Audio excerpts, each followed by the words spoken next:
So good morning guys, कैसे हैं आप सब। उम्मीद करता हूँ बहुत बढ़िया होंगे, बहुत मस्त होंगे और बहुत खुश होंगे। मैं अमन आप सबका स्वागत करता हूँ अपने इस यूट्यूब चैनल पे। और आज हम लोग डिस्कस करेंगे ट्रेडिंग वर्सेस इन्वेस्टमेंट। बहुत छोटे छोटे दो टर्म, लेकिन बहुत इंपॉर्टेंट, बहुत क्रूशियल टॉपिक, जिसको डिसाइड करने में अगर आपकी गलती हुई तो आप बहुत कुछ फेस कर सकते हैं। ठीक है, सबसे पहले हम ट्रेडिंग की बात करेंगे। अगर आप न्यू हैं, बिगिनर्स हैं, तो आपको क्यों ट्रेडिंग में आना चाहिए और क्यों ट्रेडिंग में नहीं आना चाहिए, मैं इन दोनों पहलू के ऊपर आपसे बात करूंगा। सबसे पहली चीज, आपको ट्रेडिंग में क्यों नहीं आना चाहिए। ठीक है, अगर आप बिगिनर्स हैं तो आपके क्राइटेरियाज क्या है जब आपको ट्रेडिंग में नहीं आना है। सबसे पहला क्राइटेरिया, क्या आपके पास इनफ कैपिटल है जो आप जाते हुए देख सकते हैं। क्योंकि ट्रेडिंग में बहुत सारे ट्रेनर्स हैं, आपको यूट्यूब पे मिल जाएंगे, जो आपको 7 दिन में, 8 दिन में, 10 दिन में और महीने भर में, और आपको बहुत प्रोफेशनल हाई लेवल का ट्रेडर बना देंगे, दुनिया भर की स्ट्रेटजीज आपको सिखाएंगे। लेकिन जब आपको लॉस होगा ना दोस्त, तो कोई ट्रेनर आपका साथ नहीं देगा, उल्टा वो लोग फीस ले लेके चले जाएंगे। इस चीज से हमेशा ध्यान रखिएगा, क्योंकि वो फीस लेने में तो माहिर है हर चीज की, लेकिन जब आपको लॉस होगा तो बोलेंगे that is your problem, that is not mine. ठीक है, तो इस चीज का हमेशा ध्यान रखिए। क्या आप वो कैपिटल जाते हुए देख पाएंगे जब आपको लॉस होंगे। क्योंकि कोई भी ट्रेडर हो, कोई भी ट्रेडिंग स्ट्रेटेजी हो, लॉसेस इस मार्केट का रियल नियम है। लॉसेस को देखे बगैर आप कभी भी ट्रेडर नहीं बन सकते। ठीक है, तो क्या आप कैपिटल को जाते हुए देख सकते हैं, या आप अपने आप से पूछिएगा कि आपको ट्रेडर बनना है कि नहीं। और क्या अगर आप ट्रेडर बनना चाहते हैं तो क्या आप अपने कैपिटल को जाते हुए देख सकते हैं। क्योंकि एक लेवल तक आपको लॉसेस देखने पड़ेंगे, तब आपकी साइकोलॉजी डेवलप होगी। आप किसी भी स्ट्रेटेजी से ट्रेडिंग करें, किसी भी तरीके से ट्रेडिंग करें, लेकिन आपकी साइकोलॉजी डेवलप होने में टाइम लगता है। ठीक है, एक टाइम टेकिंग प्रोसेस है। यहाँ 2 दिन में, 7 दिन में, 8 दिन में, महीने भर में आप ट्रेडर नहीं बन जाएंगे। तो क्या आप अपने कैपिटल को जाते हुए देख पाएंगे।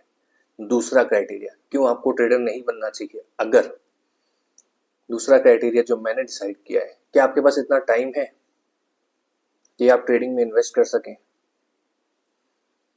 बहुत लोग बोलते हैं, ठीक है, बहुत लोग बोलते हैं कि हम इतने दिनों में आपको ट्रेडर बना देंगे, इतने महीनों में आपको ट्रेडर बना देंगे। ठीक है, बट ऐसा नहीं होता। ठीक है, हो सकता है बहुत शार्प माइंडेड हो, बहुत एक्सपर्ट हो, तो आप बन भी जाए। ठीक है, बट 90% केसेस में यही होता है कि आपको टाइम लगता है। क्या आप 2 साल, 3 साल, 4 साल ट्रेडिंग में दे पाएंगे, अपना इन्वेस्ट कर पाएंगे। इतना टाइम है आपके पास, आप सारी चीज छोड़ के ट्रेडिंग में अपना इन्वेस्टमेंट कर पाएंगे टाइम का। ये सवाल अपने आप से पूछिएगा। अगर आप कर पाएंगे तो बेशक आप ट्रेडिंग में आ सकते हैं। ठीक है, तीसरा क्राइटेरिया, क्या आप मेंटली प्रेशर ले सकते हैं किसी भी बिजनेस को स्टार्ट करने से पहले। ठीक है, अगर आप जॉब लाइन में स्पेशली, तो मैं आपके बारे में बात कर रहा हूँ। किसी भी प्रेशर को आप हैंडल करने की पावर रखते हैं अपने अंदर, इतना सक्षम है कि आप किसी भी फाइनेंशियल प्रॉब्लम से आप डील कर सकते हैं। क्योंकि स्टार्टिंग आप जब ट्रेडिंग से करेंगे तो आपको लॉसेस भी होंगे। उन लॉसेस को आप टैकल कर पाएंगे, क्या आप इजीली उन लॉसेस को ले पाएंगे। आप प्रॉफिट के बारे में मत सोचिए, सबसे पहले लॉसेस के बारे में सोचिए। क्योंकि इस मार्केट का नियम है, यहाँ लॉस किए बगैर कोई भी सक्सेसफुल ट्रेडर नहीं बन सकता। तो क्या आप उस चीज के लिए तैयार हैं। क्या आप वो जो टाइम रहेगा, ड्यूरेशन रहेगा, उस ड्यूरेशन के लिए आप वो मेंटल प्रेशर ले पाएंगे। क्या आप वो लॉसेस देख पाएंगे।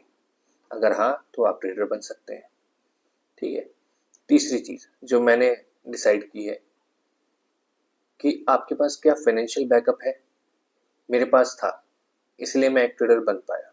क्या आपके पास है फाइनेंशियल बैकअप। मीन्स अगर आप इस मार्केट में ट्रेडिंग करने आते हैं, XYZ किसी भी गुरु से सीखते हैं, ठीक है, लेकिन जब आपको लॉसेस होने शुरू होते हैं, आप एक लेवल तक लॉस कर जाते हैं, 5 लाख, 10 लाख, XYZ अमाउंट, क्या आप वो प्रेशर के साथ सब चीज़ें मैनेज कर पाएंगे। क्या आपके पास बैकअप है, क्या आपके पास एक्स्ट्रा फंड्स हैं जो आप इजीली इन सब चीज़ों से टैकल कर पाए। अगर है तो आप ट्रेडर बन सकते हैं, अगर नहीं है तो आप ट्रेडर की लाइन में, सॉरी, ट्रेडिंग की लाइन में मत आइए। ठीक है, तो ये 3 चीज़ें मैंने आपको बोली, ये 3 चीज़ों के बारे में आप अपने आप से सवाल पूछिएगा। अगर आप इन तीनों चीज़ों के बारे में सोचते हैं, और अगर आप इन तीनों क्राइटेरिया में फिट बैठते हैं तो आप ट्रेडिंग सीख सकते हैं, ट्रेडिंग की लाइन में आगे बढ़ सकते हैं। बट अगर इन 3 क्राइटेरिया में अगर आप नहीं बैठते हैं तो आप प्लीज़ ट्रेडिंग की लाइन में ना आए, आप इन्वेस्टमेंट की लाइन में जाएं।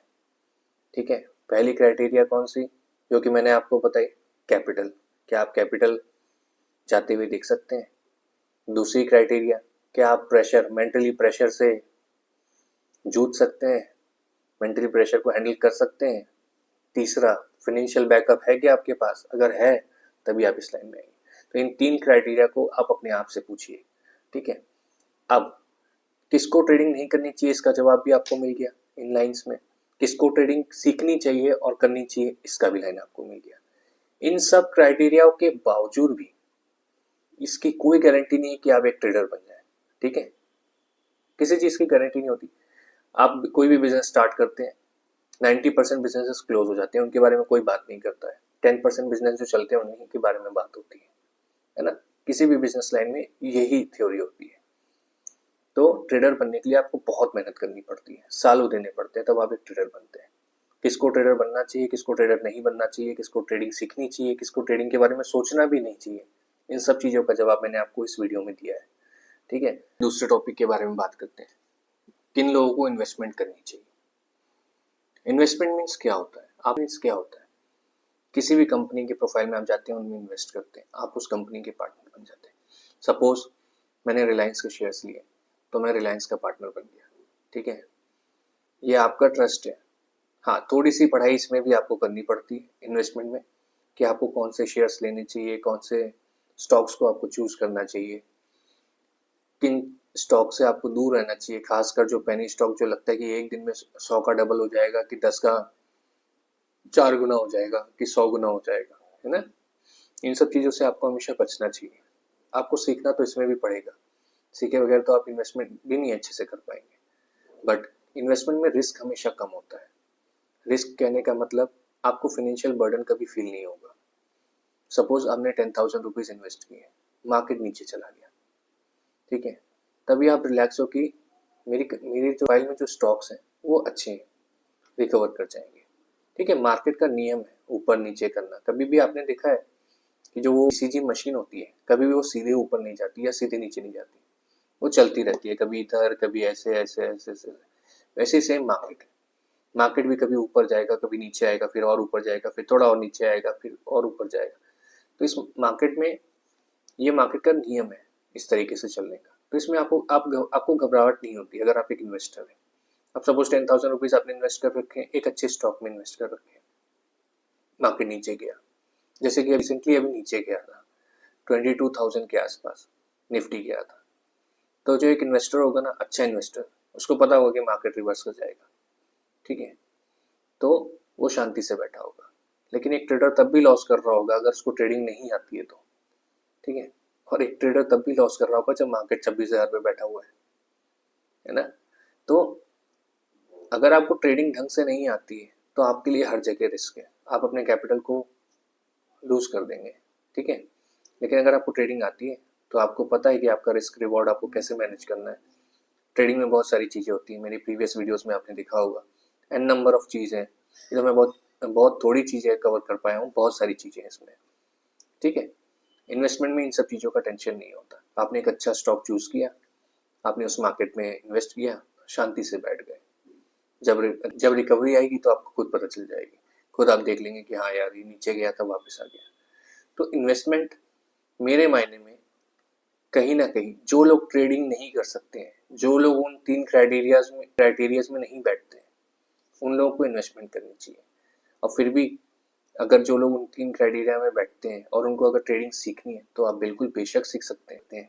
एक बहुत अच्छा बिजनेस है, इसको थोड़ी सी मेहनत लगती है सीखने में, लेकिन आप एक अच्छी बन जाएंगे अगर आप मेहनत करेंगे, टाइम देंगे और अपने फाइनेंशियल बैकअप को लेके चलेंगे। ठीक है, तो इन्वेस्टमेंट का जो रेशो होता है, विनिंग रेशो, वो हमेशा उल्टा होता है ट्रेडिंग से। एक ऑप्शन बायर की विनिंग रेट होती है 1%।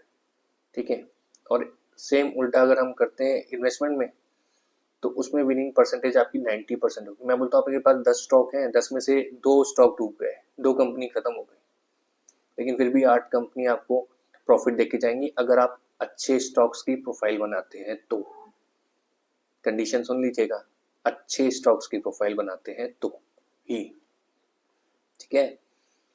तो मैं आपसे यही सब चीज़ें शेयर करना चाहता था कि किसको ट्रेडिंग करनी चाहिए, किसको ट्रेडिंग सीखने के लिए आगे बढ़ना चाहिए, और किसको, पहली बात तो आप समझिए कि आप किस जगह पे हैं, आप वो 3 क्राइटेरिया में कहाँ पे हैं। अगर ना है तो इन्वेस्टमेंट, अगर हाँ है तो बेशक आइए, टाइम दीजिए, आप एक अच्छे ट्रेडर बन सकते हैं। बस मैं यही सब चीज़ें आप सबसे शेयर करना चाहता था, और उम्मीद करता हूँ कि इससे आपको थोड़ी हेल्प होगी कि आपको क्या करना चाहिए, क्या नहीं करना चाहिए। और ऐसी ही छोटी-छोटी प्यारी-प्यारी वीडियोज़ लाता रहूँगा, और आप लोगों की अपने एक्सपीरियंस से, जो मैं अपने एक्सपीरियंस से सीखा हूँ, उनसे थोड़ी-थोड़ी हेल्प करता रहूँगा। और अगर इस वीडियो से अगर आपकी कोई भी हेल्प हुई हो, या वीडियो ये आपको अच्छी लगी हो, तो इस वीडियो को लाइक और मेरे चैनल को सब्सक्राइब ज़रूर करिएगा, ठीक है। मिलते हैं नेक्स्ट वीडियो में, तब तक के लिए मेरी तरफ से जय हिंद।